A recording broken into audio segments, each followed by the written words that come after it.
Hello guys, how is going with you today?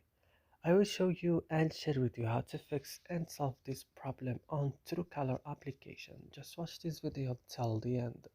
So let's start. First now you have to go and open the settings of your phone. After this go directly to application.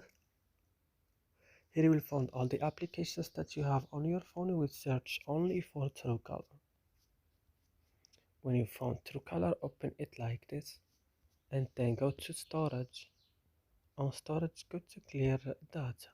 Click OK and go back and click on force stop and click OK.